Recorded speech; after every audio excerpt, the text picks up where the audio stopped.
রাধে রাধে বন্ধুরা, কেমন আছো তোমরা সবাই? আশা করি সবাই খুব ভালো আছো। আমরাও কিন্তু ভগবানের কৃপায় ভালোই আছি। আমার নতুন আরও একটি ব্লগে তোমাদের সবাইকে জানাই অনেক ভালোবাসা, অনেক স্বাগত। আজকের ভিডিওটা কিন্তু একদমই ছোট্ট, বেশি বড় না, তাই অনুরোধ করছি।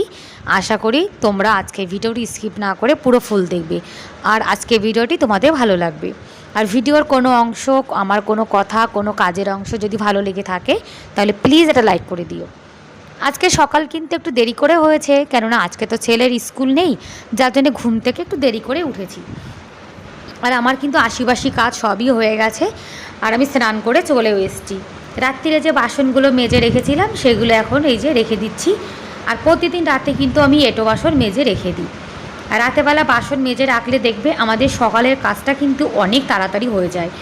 তা না হলে ঘুম থেকে উঠে যদি আমরা চোখের সামনে অনেকগুলো এঁটো বাসন দেখি, তখন যেন তো আর কোনো কাজবাজ করতে ইচ্ছা করে না। কিন্তু যদি আমরা ঘুম থেকে উঠে দেখি রান্নাঘরটা পুরো পরিষ্কার পরিচ্ছন্ন রয়েছে, বাসনগুলো মাজা রয়েছে, তাহলে কিন্তু কাজের একটা এনার্জি চলে আসে। আমার তো এটাই মনে হয়। আমি যখন সকালে ঘুম থেকে উঠে পরিষ্কার পরিচ্ছন্ন রান্নাঘর দেখি, বাসনগুলো মাজা দেখি, আমার তো কাজে সত্যি কথাই বলছি, আমার এনার্জি চলে আসে জানো তো। ওই সকালে ঘুম থেকে উঠে এঁটো বাসন আমার একদমই মাজতে ইচ্ছা করে না।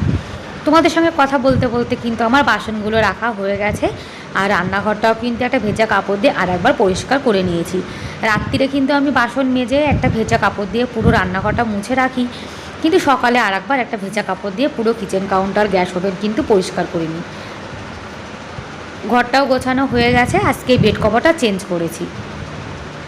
আমি কিন্তু সপ্তাহে একদিন কিংবা দুদিন করে বেড কভার চেঞ্জ করি। আর যাদের বাড়িতে ছোট বাচ্চা আছে তারা তো জানো যে বেড কভারটা কত নোংরা হয়। সেই জন্য বেড কভারটা আমার মনে হয় সপ্তাহে দুদিন করে পরিষ্কার করা কিন্তু খুবই ভালো। আর ঘরে যদি বেডটা ক্লিন থাকে, বেড কভার পুরো দেখবে টান টান থাকে, তাহলে পুরো ঘরটাই যেন তো পরিষ্কার পরিপাটি মনে হয়। আর এই যে খাটটা দেখছো, এখানে কিন্তু আমরা কেউ ঘুমাই না। এখানে আমার ছেলে মাঝে মাঝে একটু বিকালে বসে বই টই পড়ে, আর আমরা কখনো কখনো এখানে একটু বসে ফোন দেখি, জাস্ট সেজন্যই। এখানে কেউ ঘুমায় না, কেননা এখানে জানো তো দুপুরবেলা টাইমে ভীষণ রোদ থাকে ছাদের উপরে। এই রুম এই জায়গাটা সব থেকে বেশি গরম লাগে, সেজন্য আমরা তো দুপুরের টাইমে এখানে কেউ বসিই না। আর দেখবে যে রুমে ছাদের পরে বেশি রোদ পড়ে সকাল থেকে রাত সন্ধ্যা পর্যন্ত, সেই রুমটা কিন্তু ভীষণ গরম হয়। দুপুরে তো থাকাই যায় না, রাত্রেবেলায় ভালোই গরম হাওয়া দেয় পাখায় জানো তো। এই জন্য আমরা রাত্রিরে কেউ ঘুমাই না, দুপুরেও থাকি না। ছেলে একটু বিকালে বসে বই পড়ে, এই তা ও কিন্তু বেশিক্ষণ বসে বই পড়ে না, অল্প সময় পড়ে এখানে। আর বন্ধুরা, তোমরা এখনও পর্যন্ত যারা ভিডিওটি দেখছো, তোমাদের আজকের ভিডিওটি কেমন লাগলো কমেন্ট করে কিন্তু অবশ্যই জানিও।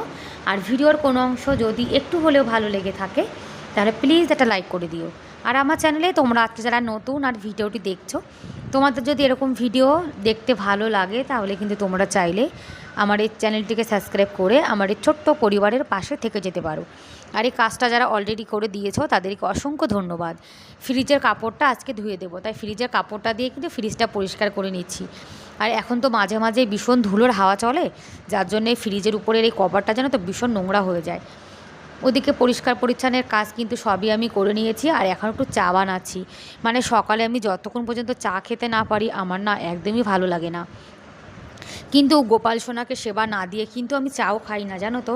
গোপাল সোনাকে কিন্তু সকালে রুটি বানিয়ে সেবা দিয়ে দিয়েছি, তারপরে এই যে এখন চা বানিয়ে খাচ্ছি।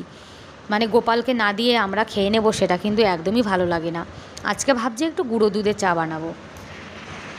আর জানো তো এখন ভীষণ গরম পড়েছে, দুদিন একটু বৃষ্টি হয়েছিল, যার জন্য ওয়েদারটা হালকা একটু ঠান্ডা ছিল।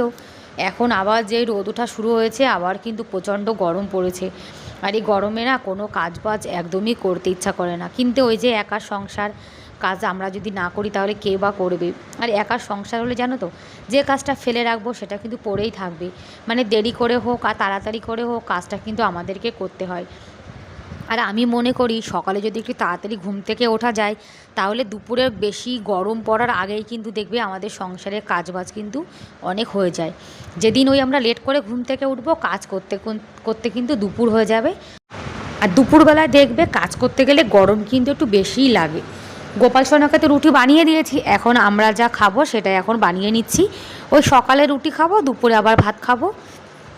সকাল আর রাত 2 টাইম রুটি খাওয়া হয়, আর 1 টাইম ভাত খাওয়া হয়।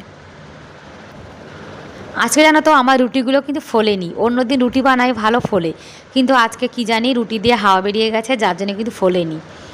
এটাই হলো সকালের খাবার, দেখো ফুলকপি আলু ঝোল আর রুটি। তারপরে চলে এসেছি, যা বাসনপত্র আছে মেজে নেব। আর জানো তো এখন তো গরম পড়েছে, আর 6-7 দিন হয়েছে আমাদের এখানে একদমই জল দিচ্ছে না। আর গরমকালে কত জলের দরকার, বড় একটা কুলার আছে, ছোট একটা কুলার আছে, তারপরে নিজেদের বাসনপত্র জামা কাপড় ঘর মোছা কত জল লাগে তোমরাই বলো। আর যদি গরমকালে 7 দিন জল না দেয় তাহলে কতটা জলের সংকট হয়ে যায় সেটা তো বলে বোঝানোই যায় না। আর তোমরা তো জানো, সেই জন্য আমাদের একটা জলের স্টোর আছে বাথরুমের নিচে, জানো তো একটা ঘর বানানো আছে, ওর মধ্যে জল থাকে। তা যখন কারেন্ট ছিল তখন কিন্তু মোটর দিয়ে এই ড্রামটা ভরে নিয়েছি। আর কারেন্ট না থাকলে তো জল আর নিচে চলে গেছে, বালতি দিয়ে জল তোলাই যায় না, সেই জন্য ড্রামটা ভরে রেখেছি। ওই ড্রাম থেকে জল নিয়ে মানে জামা কাপড় ধোয়া হচ্ছে, বাসন ধোয়া হচ্ছে।